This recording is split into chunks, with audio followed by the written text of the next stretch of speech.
Enjoy 1% merchant commission when you accept Lanka Pay cards. Contact these banks today.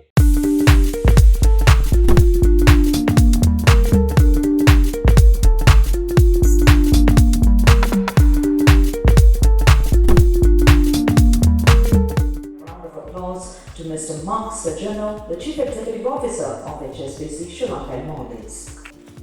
Welcome everybody. HSBC set up operations in Sri Lanka in 1892. That's exactly 130 years ago this year. And this is an incredible and beautiful country. During this time, we have seen Sri Lanka evolve economically, socially, and internationally as a key South Asian nation, leveraging on its strategic location and abundant natural advantages.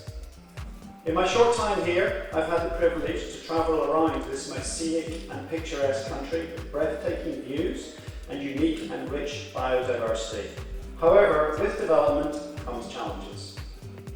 Sri Lanka, like every nation on the planet, is exposed to climate risks ranging from extreme heat, leading to prolonged drought, extreme weather events, degradation of biodiversity, and plastic waste leading to land and sea pollution. That's why HSBC, as the leading international bank here in Sri Lanka, is delighted to be the strategic partner of the largest ESG summit in Sri Lanka, organised by the MBA Alumni Association of the University of Colombo and the Daily FT. Thank you.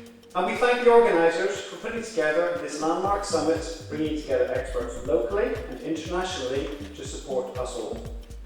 Now, in spite of the country's low carbon footprint of only around 1 tonne of CO2 per capita and only 0.03% cumulative contribution globally, you may be aware that the Sri Lankan government is a signatory of the Paris Climate Agreement from 2015. One amongst 196 other nation signatories.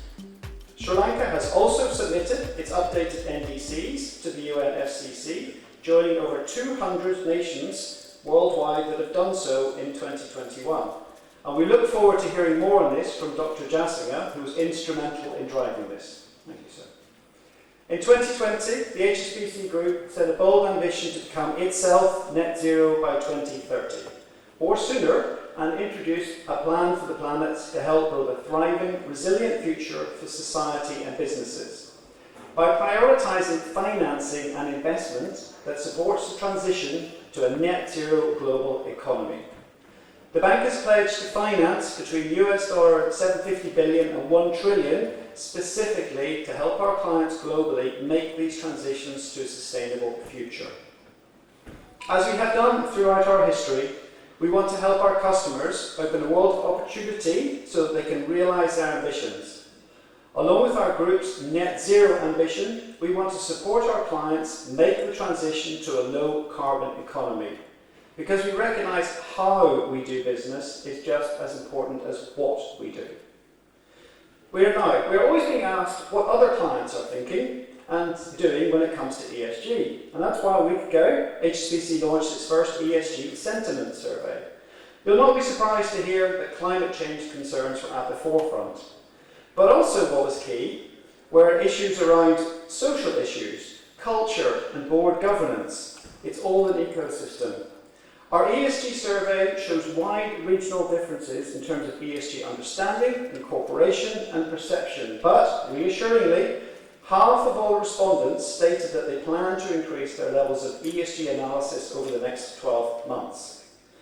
Right here in Sri Lanka, we have started the journey, and I'd like to touch on some of the key initiatives that the bank has undertaken to try and bring support here. In 2021, HSBC, together with IUCN, completed the first ever study of greening the apparel sector, focusing on how the sector can transition to become a low carbon industry. This is the first of its kind in Sri Lanka, and the study has identified 12 key recommendations. The study will help Sri Lanka's largest export industry to embrace the global mandate of responsible fashion. HSBC was the first bank to convert its debit and credit cards globally to use nearly 90% of recycled PVC. Based on current volumes annually of 23 million cards that we issue, the move to recycled PVC will reduce plastic weight annually by 73 tonnes. That's 40 cars. In 2021, HSBC partnered with IUCN and launched Project Core. This will help restore 125 hectares of degraded land in Sri Lanka, which in itself will then absorb 30,000 tonnes of CO2 after its completion. Plastics are a ubiquitous part of modern lives and a top global waste problem polluting our waters and impacting wildlife. That's why supporting our clients to make the transition through sustainable financing schemes are doubly important. And EcoSpindles, a company that specialises in recycling PET bottles to polyester yarn, is a fantastic world-leading Sri Lankan trailblazer in this field, and you will hear more on this exciting company in an upcoming session. As one of the largest international banks in the world, we are also delighted to bring our Sri Lankan audience today our very own renowned experts in the ESG sector. Wai Shing Chang, HSBC Head of Climate Change Centre and Excellence and Global Head of ESG Research, Wai Shing will be delivering a keynote address. And Jasmine Ling, Head of Sustainable Finance, HSBC Asia Pacific, will be a panellist joining the session later today on sustainable finance. I encourage you all to make good use of this opportunity, particularly to ask them questions. We're delighted to be part of this landmark event and thank the organisers, our clients present today and all the speakers for sharing their expertise to help Sri Lankan business accelerate our journey to make the transition to a low carbon and sustainable business future. And be rest assured that we will continue to support you all here in Sri Lanka for our next 130 years. I wish you all the most thought-provoking conference, and please do talk to us if you'd like to know more on how we can help and what you think we should do as a bank. We believe that sustainability is a responsibility, but also an opportunity for us all, and I wish you a great day ahead. Thank you.